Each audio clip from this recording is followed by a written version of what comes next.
Khawas yang terdiri daripada 5 ahli kumpulan iaitu Amir Hamizan bin Abdul Razak, nombor matrik 121336, Nur Ainina binti Azam 121353, Ahmad Muhaimin bin Razi 121336, Syazal Aisyah binti Minhad, nombor matrik 121365, dan Nur Ain binti Niza, nombor matrik 121350.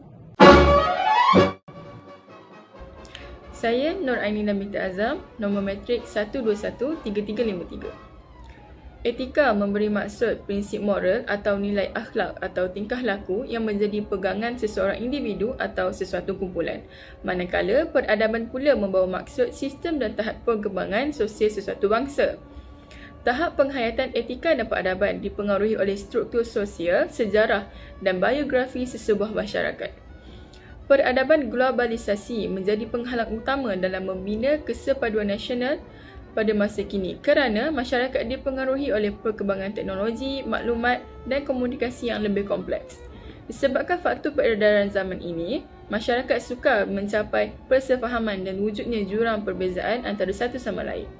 Secara tidak langsung, adat dan tradisi masyarakat kian pupus di mamah zaman. Tradisi ialah suatu adat atau amalan yang sudah sebati dalam kehidupan sesuatu masyarakat. Amalan rumah terbuka pula merupakan suatu contoh tradisi yang berhubung kait dengan etika dan peradaban. Amalan ini banyak memberi impak positif pada masyarakat, terutamanya dalam mengeratkan perpaduan kaum yang selari dengan kehendak etika dan peradaban. Persoalan utama kajian ini adalah untuk memberi pengetahuan kepada umum tentang konsep amalan rumah terbuka. Amalan rumah terbuka bermaksud sebuah perayaan yang disambut oleh masyarakat berbilang kaum dengan tujuan memupuk persefahaman di kalangan masyarakat. Hal ini jelas dapat dilihat ketika tradisi ini diamalkan. Rumah terbuka tidaklah terhad kepada masyarakat Melayu sahaja, malah ia juga turut diraikan oleh masyarakat Cina, India dan lain-lain lagi. Dari situ, kita dapat lihat berlakunya percampuran kaum dan pertukaran budaya ketika amalan ini dianjurkan. Amalan rumah terbuka bagi orang bukan Melayu seperti Cina dan India sudah semestinya berlainan, tidak kira dalam apa juga aspek, seperti sambutan, cara bersalaman, pakaian, serta makanan dan lain-lain lagi. Dengan adanya perbezaan ini, ia memberi peluang kepada masyarakat untuk saling memahami dan menghormati budaya masing-masing. Amalan rumah terbuka memberi kefahaman kepada rakyat tentang nilai hidup ajaran kaum berlainan yang menganjurkan sifat berbaik sesama manusia. Jadi, secara tidak langsung, rumah terbuka akan mendidik jiwa masyarakat pelbagai kaum di negara ini untuk menerima kepelbagaian budaya yang wujud. Selain itu, amalan rumah terbuka memberikan makna besar kepada anggota masyarakat mengenai perpaduan yang harus wujud untuk mengelakkan sebarang unsur prejudis terhadap keharmonian negara. Objektif kajian yang ingin dicapai oleh kumpulan kami iaitu yang pertama, mengenal pasti konsep amalan rumah terbuka di Kampung Padang Midin yang terletak di Kuala Terengganu. Yang kedua, menganalisis perbandingan amalan rumah terbuka di antara masyarakat Melayu dan masyarakat Cina di Kampung Padang Midin di Kuala Terengganu. Lokasi dan kajian ini dijalankan di negeri Terengganu yang merupakan sebuah negeri di dalam Malaysia. Negeri ini terletak di pantai timur semenanjung Malaysia dan ia bersempadan dengan Kelantan di bahagian utara dan juga barat laut. Manakala di bahagian selatan dan barat daya pula ia bersempadan dengan Pahang. Kampung Padang Midin ini merupakan sebuah kampung yang terletak di Bukit Payung yang berada di dalam negeri Terengganu Darul Iman. Kampung ini mempunyai keluasan sekitar dalam 2 km persegi dan kepadatan penduduknya yang dipenuhi dengan pelbagai masyarakat berbilang bangsa dan agama. Ia juga dianggarkan antara 100 hingga 500 orang penduduk. Seterusnya, metodologi kajian. Dalam metodologi kajian ini, reka bentuk untuk kajian ini kami lakukan secara persimpulan yang bertujuan untuk memberi responden menjawab soalan dalam soal selidik yang kami sediakan. Kami telah memilih seramai 80 orang responden secara rawak dari kalangan penduduk Kampung Padang Midin untuk menjawab borang soal selidik yang kami edarkan.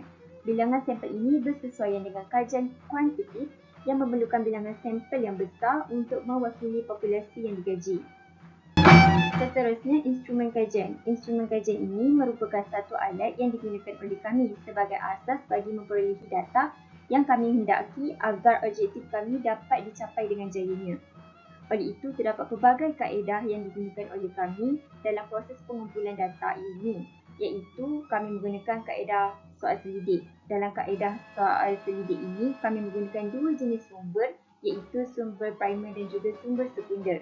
Sumber primer ini merupakan maklumat asas yang diperolehi sendiri oleh kami.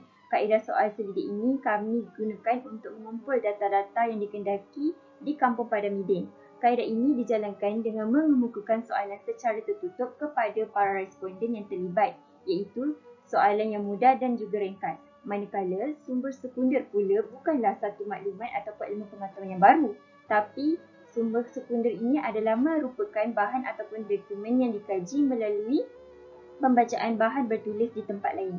Oleh itu, kami telah menggunakan kaedah dokumentasi. Melalui kaedah ini, kami telah merujuk bahan-bahan ilmiah seperti buku, artikel, jurnal dan juga al-kupa yang berkaitan dengan tajuk yang dikaji oleh kami sebagai sumber rujukan. Pada hari ini, saya akan menerangkan mengenai analisis dapatan kajian. Berdasarkan analisis dapatan kajian dari aspek pandangan responden mengikut jantina, terdapat 47% merupakan hasil dapatan responden perempuan, manakala 53% lagi daripada responden lelaki. Hasil dapatan ini juga mendapati 85% terdiri daripada golongan berumur 19 hingga 23 tahun, manakala 10% terdiri daripada golongan berusia 31 hingga 36 tahun dan 5% lagi terdiri daripada golongan yang berusia 24 hingga 30 tahun. Berdasarkan bangsa, hasil dapatan kajian ini dapat dirumuskan seperti berikut. 97% terdiri daripada bangsa Melayu, manakala 3% lagi terdiri daripada bangsa Cina.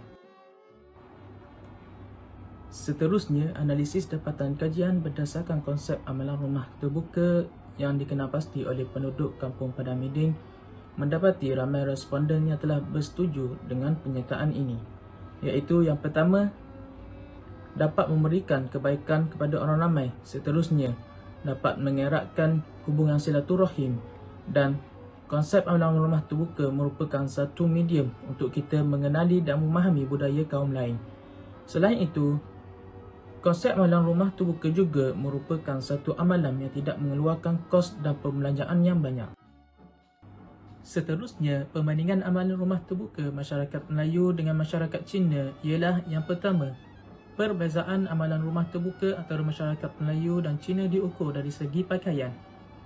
Yang kedua, ketupat merupakan makanan tradisi masyarakat Melayu, manakala dimsum merupakan makanan wajib masyarakat Cina pada hari perayaan mereka. Yang ketiga, masyarakat bukan Melayu juga akan melihat budaya dan amalan bersalam-salaman masyarakat Melayu pada hari raya mereka. Yang keempat, pihak yang tidak terlibat dengan hari perayaan tersebut turut terlibat sekali untuk meraihkannya.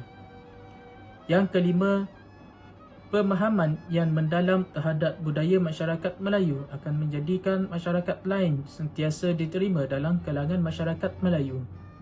Dan yang terakhir, masyarakat Cina akan melihat bagaimana budaya masyarakat Melayu itu dipengaruhi oleh agama mereka, iaitu agama Islam. Baiklah, analisis dapatan kajian. Pengkaji dapati terdapat beberapa implikasi dalam kajian ini. Yang pertama, adat dan tradisi setiap masyarakat semakin luput di telan zaman. Misalnya, permainan tradisional seperti konda-kondi, ngalah panjang dan sebagainya.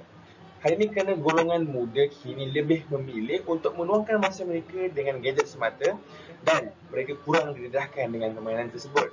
Yang kedua, berlakunya masalah kepercayaan kaum kerana terdapat salah faham berkaitan dengan adat dan tradisi masing-masing. Hal ini kerana masyarakat kini menimbulkan perselisihan faham yang sedikit, tapi sebenarnya boleh diselesaikan dengan begitu mudah.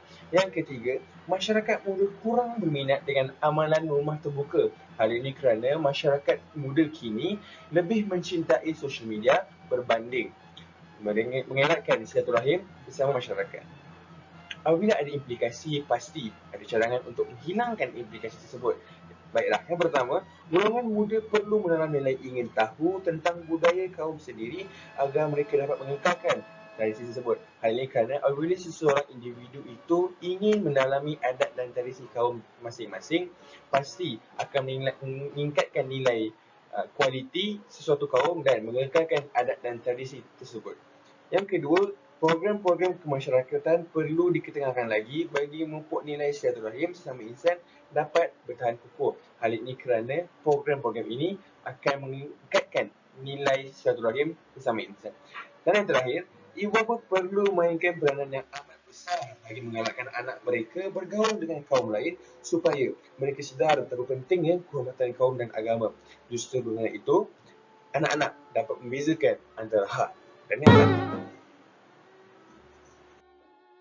Dengan adanya cadangan-cadangan yang sungguh bernas tadi, maka saya akan utarakan beberapa kesimpulan. Yang pertama, dapat mengeratkan hubungan silaturahim di antara masyarakat yang pelbagai. Hal ini kerana amalan rumah terbuka sudah menjadi medan utama untuk merapatkan hubungan silaturahim dengan lebih kukuh. Yang kedua, dapat mewujudkan masyarakat yang hidup dalam keadaan aman dan tenteram di negara ini. Hal ini kerana apabila semua kaum telah bersatu padu, maka akan melahirkan negara yang aman dan tenteram. Dan yang terakhir, dapat mempelajari budaya dan adat asal kaum lain dan akan memahaminya. Apabila amalan rumah terbuka sudah menjadi medan utama, maka kaum-kaum lain akan dapat mempelajari budaya kita dan kita juga akan dapat mempelajari adat dan budaya mereka. Baiklah, di sini saya lampirkan beberapa lampiran yang kami rujuk. Yang pertama, Kamus Dewan edisi keempat. Kamus Dewan edisi keempat ini menjadi bahan utama kepada kami dan sedikit sebanyak membantu dalam metodologi. Dan yang kedua, Keratan Akhbar. Keratan Akhbar ini menjadi bahan utama juga dalam objektif kajian. Dan yang ketiga, pemandangan sawah padi di Kampung Padang Midin. Dan di sinilah lokasi kajian kami. Sekian, terima kasih.